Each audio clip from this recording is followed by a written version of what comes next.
Abdul high Kanu তাকে যে জুতার মালা পরিয়েছে, এই লোকটা যে কত মানুষের ক্ষতি করেছে, কত মানুষকে হয়রানি করেছে। ওই এলাকায় ঘর বাড়ি তৈরি করতে গেলে তাকে চাঁদা দিতে হতো রীতিমতো, এবং অনেকে তার যন্ত্রণায় এলাকা ছেড়ে চলে গেছে। রমজান মাসে মিলাদ করবে, রোজা ইফতারি করবে একটা স্কুলে, সেইটা উনি শোনার পরে, তারা নাকি শিবিরপন্থী ছিল, এইটা শোনার পরে ওনার এত গাত্র দেওয়া হয়েছে যে এইটা করতে দেওয়া হবে না। সেইখানে রোজার মধ্যে সে খেলা দিছে, সেটাকে দেখানো যে এই লোকটা ঘৃণিত লোক। এখানে অপরাধীকে আপনি মুক্তিযোদ্ধা টেনে আনলে হবে না। আপনি এখানে মুক্তিযোদ্ধাকে আপনি বলতে পারেন না। আপনি প্রথমে এই লোকটা একটা সন্ত্রাসী, এই আওয়ামী লীগের পিরিয়ডে সে আওয়ামী লীগের নিজেকে নেতা বানিয়ে বিএনপি জামাতকে বাড়িতে থাকতে দেয় না, ঘর ছাড়া। আমরা এই কথা বলতে পারি আপাত দৃষ্টিতে একেবারে প্রাথমিকভাবে যে কোনো মুক্তিযোদ্ধাই না, মুক্তিযোদ্ধা হোক, সাধারণ মানুষ হোক, এবং সাধারণ কোনো রাজনৈতিক লোক হোক, কাউকেই আপনি এরকম জুতার মালা পরাতে পারেন না, বা এটা নিন্দনীয়, এটা করা উচিত না, এটা আমরা বলি। এটা হলে সাদা চোখে বা প্রাথমিকভাবে। কিন্তু এই যে লোকটি, এই লোকটি সম্পর্কে আমরা যে তথ্য জানলাম, এবং বিভিন্ন মাধ্যমে সঠিক তথ্য হচ্ছে যে এই লোকটা একটা সন্ত্রাসী। শুধু একা সন্ত্রাসী না, তিনি তার সন্তান বিপ্লব সহ সন্ত্রাসী। এই আব্দুল হাই কানু এবং তার ছেলে এরা সন্ত্রাসী। এবং আপনার এইটা হলে সত্য কথা। এলাকায় যে বিষয়টা ঘটেছে, আপনি যদি এখানে মুক্তিযোদ্ধা হিসাবে দেখেন, আসলে কোনো লোক যদি আসামি হয়, আপনি দেখেন কালামানিক তাকে গ্রেপ্তার করেছে, এখন কি সে বিচারপতি? সে প্রথমে এই ক্ষেত্রে সে আসামি, পরবর্তীতে তার পরিচয় দিতে গেলে যে সে সাবেক বিচারক ছিলেন বা বিচারপতি ছিলেন, বিচারপতি সাবেক লেখে না।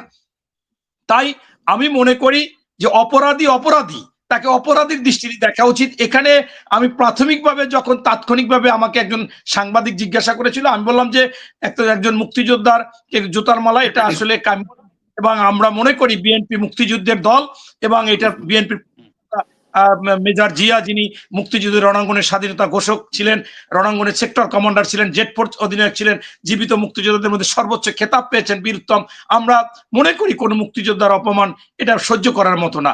এটা আমি প্রাথমিকভাবে বলতে বাধ্য হয়েছি। কিন্তু পরবর্তীতে দেখলাম যে এই ব্যক্তি, তিনি যে সমস্ত অপকর্ম করেছে, সেই অপকর্ম কি দেখেন, যে এই যে হাশেম, যিনি এইটা জড়িত বা জামাত বলেছে যে জামাতের কর্মী বা সমর্থক, তাকে বহিষ্কারও করেছে, তাকে সহ বোঝা 2 জনকে জামাত বহিষ্কার করেছে।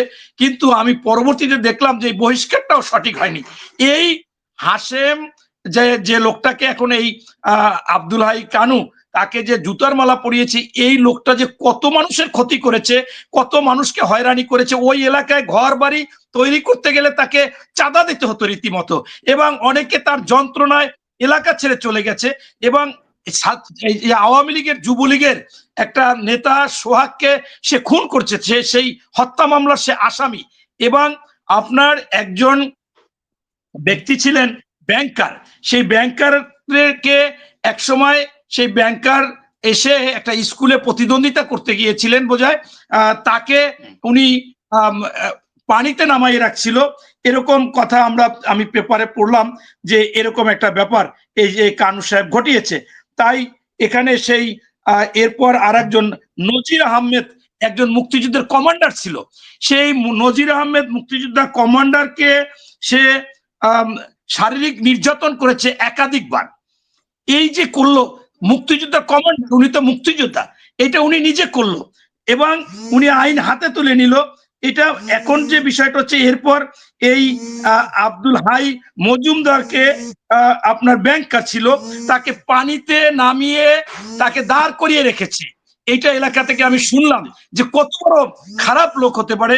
এবং এই যে হাশেমের ভাই, তিনি তার সাথে একটা স্কুল ম্যানেজিং কমিটির নির্বাচন করেছিলেন, সেইখানে তাকে উনি লাথি মেরে আপনার ফেলে দিয়েছে পুকুরের মধ্যে বা সাইডে ফেলে দিয়েছে। এই যে হিংসুক এবং এই যে সন্ত্রাসী, এ কাউকে সহ্য করতে পারতো না। এরকম হাজার হাজার লোককে, আপনি মনে হয় ভিডিওটা দেখেছেন, সেই ভিডিওতে যখন আপনি উনাকে দেখাচ্ছে যে উনি জুতার গলা উনি খুলে দিয়ে মাপ চাচ্ছে, তখন বলতেছে যে আপনি মাপ চাবেন কার কাছে? আপনি সারা গ্রামে গ্রামে গিয়ে মাপ চাইতে পারবেন?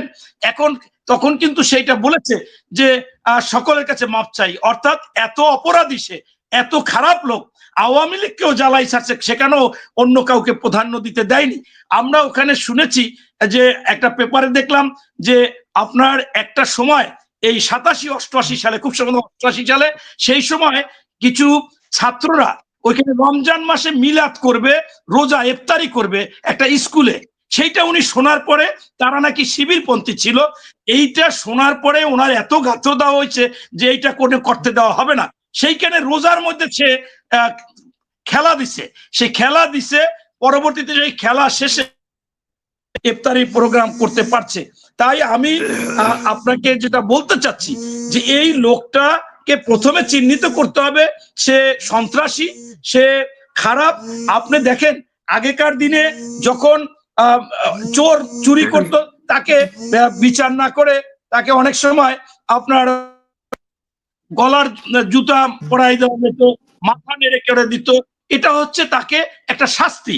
যে ধর্ষক ছিল, মনে করেন ডাকাত ছিল, এরপর প্রতারক, চিটার, এই যে বাটপার, টাউট, সন্ত্রাসী, এদেরকে আপনি দেখবেন যে উকিল না, সে উকিলের প্রতারণা করেছে, প্রতারক, তাকে কিন্তু এরকম হয়তো বা জুতার মালা দিয়ে শাস্তি দিচ্ছে, লিখে দিচ্ছে যে আমি ভুয়া। এই জন্য এটা তো ওনার জন্য এই সাজাটা আমার কাছে এখন মনে হচ্ছে যাচাই বাছাই করে যে এইটার চাইতেও আরো কঠিন শাস্তি ওনাকে দেওয়া উচিত ছিল। এখানে আইন হাতে তুলে নেওয়া না, এটাকে দেখানো যে এই লোকটা ঘৃণিত লোক। এখানে অপরাধীকে আপনি মুক্তিযোদ্ধা টেনে আনলে হবে না।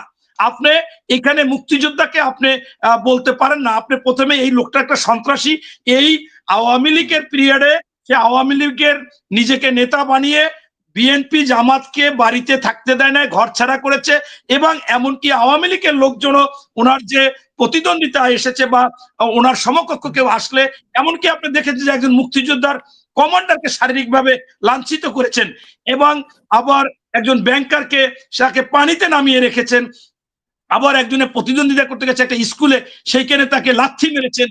এই যে ঘটনাগুলো এটা তো ঘটেছে, এবং আওয়ামী লীগের একজনকে সে হত্যা করলো, সোহাগকে, এবং তিনি 8টা মামলা আছে তার নামে।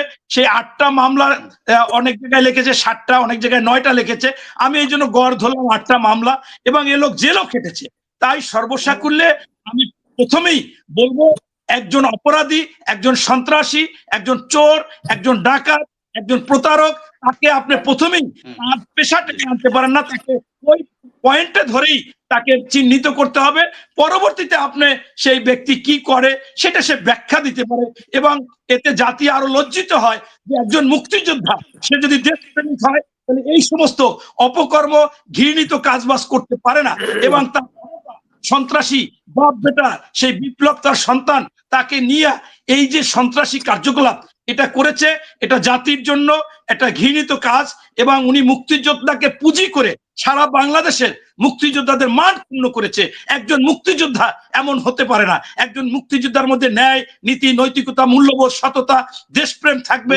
এবং জি মনির ভাই, এখানে একটা বিষয় আমি একটু আসি যে উনি অনেক অপরাধ করেছেন বা উনি অপরাধী, সবই ঠিক আছে, কিন্তু তারপরও এরকম প্রকাশ্যে তাকে জুতার মালা গলায় পরিয়ে লাঞ্ছিত করাটাকে আপনি সমর্থন করেন কিনা? বা যদি সে অপরাধ হয় তাকে আইনের আওতায় দেওয়া যেত, সেটা না করে তাকে যেভাবে লাঞ্ছিত করা হয়েছে, এই বিষয়টা আপনি সমর্থন করছেন কিনা? বা ওই সময় সে ভিডিওতে একটা বক্তব্য দিয়েছিল, ভিডিওর পরবর্তী, যে তাকে জুতার মালা পরানো মানে বাংলাদেশের সকল মুক্তিযোদ্ধাদেরকে জুতার মালা পরানো, এটা আপনি শোনেন, যখন বিপদে পড়ে সে বাঁচার জন্য অনেক কিছু বলে।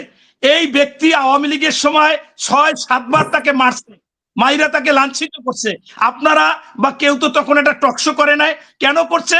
যে রেল মন্ত্রী ছিল, তার রিলেটিভের সাথে নির্বাচনে, উপজেলা নির্বাচনে সন্ত্রাসী করেছে, ইউনিয়ন নির্বাচনে তার ছেলে সন্ত্রাসী করেছে, সে সন্ত্রাসী কাজ করেছে।